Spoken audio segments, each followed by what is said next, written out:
Media Watch Now, James Creedon is here. To him, I now say thank you for the music. You could sing it as well if you want. Thank you for the music. You're talking music and candidates and politics. That's right. It's a heavy musical theme this evening, Mark. Where it all started with Newt Gingrich a couple of days ago in the US when he was sued by the 80s band Survivor. Now, one of their songs... Eye of the Tiger, Survivor. Yeah? That's right. And it was the theme tune for Rocky 3. Yeah.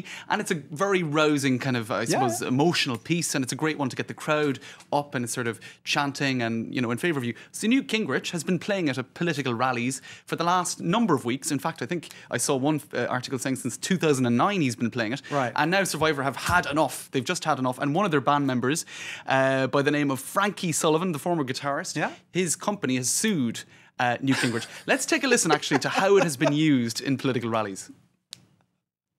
Newt and Callista Gingrich.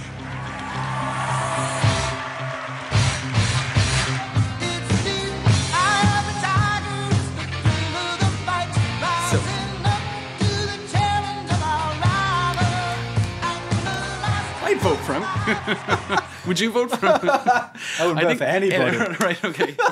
You see, so I'm not sure I might vote for you. Right, there you go. If I was singing it, maybe. But in any case, what the Huffington Post have done is they've had a look back at all of these clips that have been used by politicians over the years without paying one single penny to the artist in question. Which isn't fair. Do you remember the whole SOPA PIPA debate in the US recently about internet or intellectual property? So let's take a look online. There was Sam and Dave, Hold On, I'm Coming by Barack Obama. You had Bruce Springsteen, Born in the USA. That's another 80s number. Sam and Dave's a good choice. That's a great song, isn't it? No wonder he won. But it's you see, they all serve to create an impression. Now, actually, Nicolas Sarkozy... Bruce Springsteen was angry about Reagan doing that, wasn't he? Because Born in the USA is not about the kind of things that Reagan was standing for. It's actually quite a... I wasn't aware that there was that kind of debate. Quite a subversive sort of song in some ways. And then it was misused as a sort of nationalistic piece. MGMT, they had a piece called Kids, which was used by Nicolas Sarkozy in his campaign in 2007. Always a bad sign. And subsequently sued. He had to pay €30,000, or the UMP party But New Labour, Tony Blair, when that all happened in 1997, they just took a song by Dee Ream. Right. It's called Things Can Only Get Better. And believe me, in those days, they could only get better. And they stormed to victory, of course, with their approval. So this is it. And it all creates, I suppose, an impression. Now, I think it's quite interesting. One way around this being sued business is have your own song written for you.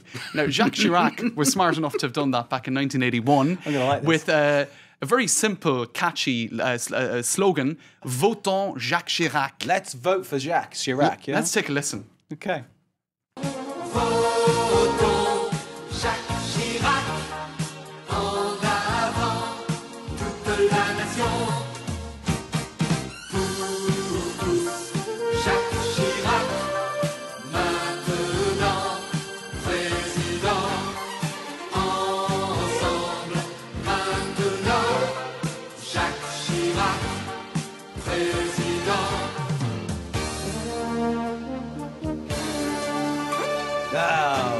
Mes chers compatriotes.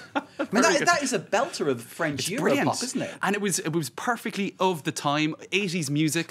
Completely. Lots of kind of, and a very simple kind of, Votons Jacques Chirac, maintenant président. You couldn't mistake the meaning, you couldn't mistake the message. It was That's all clear. Nice little kind of subliminal, kind of getting the point across. Completely. Well, actually, except he didn't even get into the second round in 1981, so what's didn't the work message? that well. If you have a good song, it doesn't work, or do you need to have a bad song to get through? Unfortunately, I don't think there's any one single message this evening. We could take a few out of this one, couldn't we? The message is get someone's approval or they'll sue you. This is exactly. Have someone write a song for you, and you neatly sidestep being sued, which is increasingly the done thing now. Indeed. If artists find their song being used. Jacques Chirac, there he goes, twice president, but with that number he didn't get elected, which is phenomenal, I think. But anyone who wants to listen to it, it's on YouTube, and it's dangerously catchy. Okay, everyone wants to be president these days, don't they? They do. Who's next? Oh gosh, I don't know. Actually, if anyone else wants to kind of.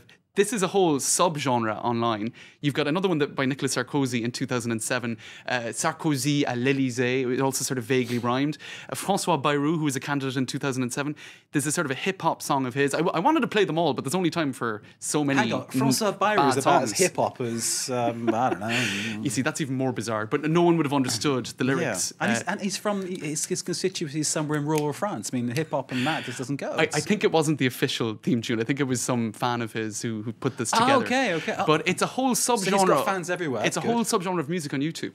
Political slogan, kind of campaign songs. As ever, this has been an enlightening Media Watch with the one and only James Creedon. Thanks, Mark. If he didn't exist, they would have to invent him. Thank you, sir. Thank you.